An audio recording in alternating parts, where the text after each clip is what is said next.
Hi, my name is Bella Gomez, and today I will be talking about the concept of physical castration in relations to a case against Glenn Sullivan Sr. This was a rape case, and just to state in the beginning of the video, I have my split screen with the prompt provided for us, and then as well to the right of me is going to be my notes. So for just kind of a background as to what question and what topic I'll be covering today. The prompt that I've received is: in light of recent legislation permitting surgical castration for convicted rapists, do you believe this measure serves as an effective deterrent or a just punishment, or does it violate ethical standards and human rights? And so, since it is relating to Glenn Sullivan Sr., this is a Louisiana resident. He's 54 years old at the time of his sentencing. He was sentenced 50 years in prison for the rape of a 14-year-old girl. She did end up being pregnant, so she did eventually she had the kid as well. It was mentioned. We also had a video provided for us that went over the case very briefly, and it was stated in that video as well that he's a repeat offender, and on top of the prison sentence, he also had orders by both of the prosecution and the defense and to physically castrate him. And so, in terms of what that is, it is the removal of his testicles, and that's just essentially one of the forms of castration that is in the criminal justice system. Another one would be the chemical castration, which is a series of shots that was also mentioned in the video. So just to kind of give a standpoint as to where I believe, or what I believe in for this specific prompt, I believe that it is an effective deterrent to this type of crime, especially since rape is something that should not be taken lightly.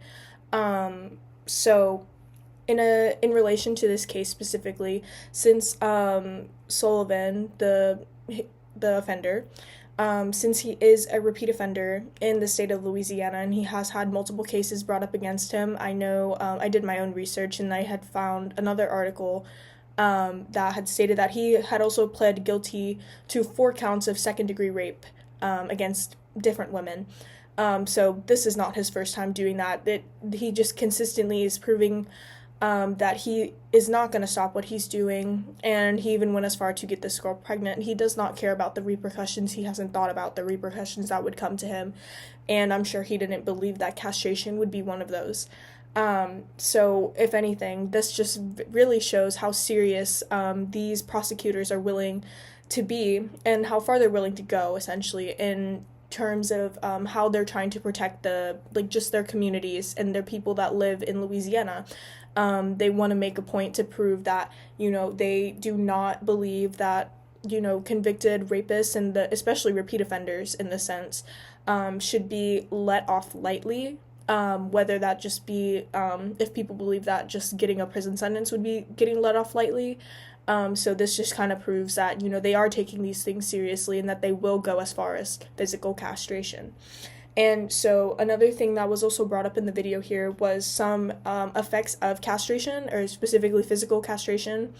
And so one of the main points that was brought up by the second guest on this video was that it affects the guy's sex drive and then also testosterone levels, because that is where it's produced in the male's body. So essentially that thing just kind of goes out the window, essentially, whenever it comes to repeat offenders for rapists. They do not care about anything about the victims. They do not care. They do not have any other worries about anyone else except for themselves, because what they're doing is shameful and what they're doing is self-centered. They don't care.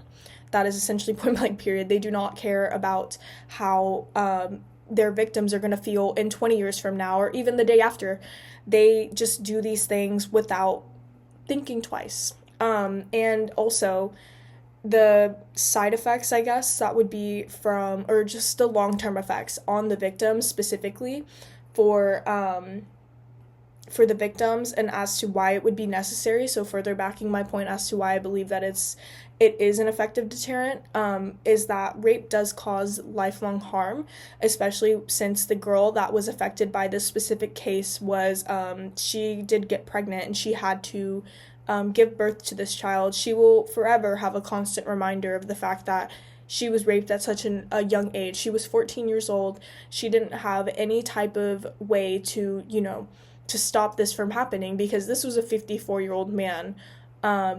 And she was told by her offender that if she were to go forward about any of this, that like he would cause physical harm to her, just trying to make sure that he would stay safe, essentially, even though he was causing a lot of harm to this young girl.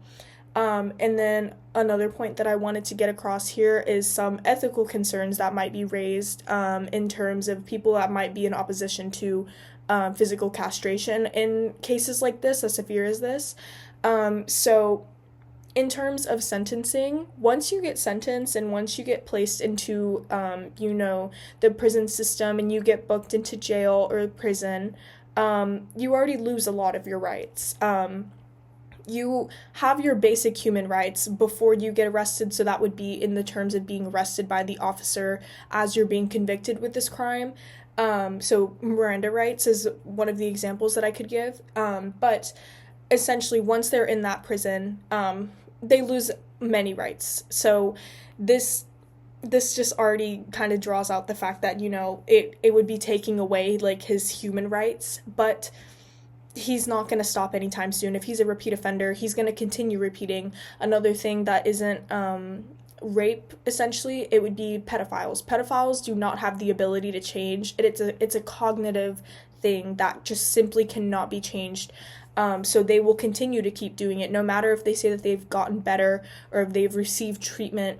That won't happen until they stop doing it. But no one will know whenever someone will stop committing a crime as severe as, just engaging in pedophilia or engaging with rape activities. And another thing that could be brought up is that it could possibly be used as torture. In terms of physical castration, this cannot be used as torture simply because that is unethical. If it were to just be sentenced by the judge or by the prosecution, that would not be ethical whatsoever because both parties have to discuss this. And in the video, it does state that both parties did, since the prosecution was the one to also advocate for this and state that he does deem that it is necessary in order to stop him for further repeating this offense. It has to be talked about. So once they did agree, there was a written statement from the defense, and they were able to move forward with this. And so that is why I believe that physically castrating him, so this would be, Glenn Sullivan Sr., I believe that it is right, just because it's going to prevent him from doing these things in the future since he's been such a long-time offender now. And even if he has been convicted of these charges in the past, he hasn't stopped, and I'm glad that they are finally taking a stance to show that they are serious about these crimes and they are wanting to do something to stop it. Thank you.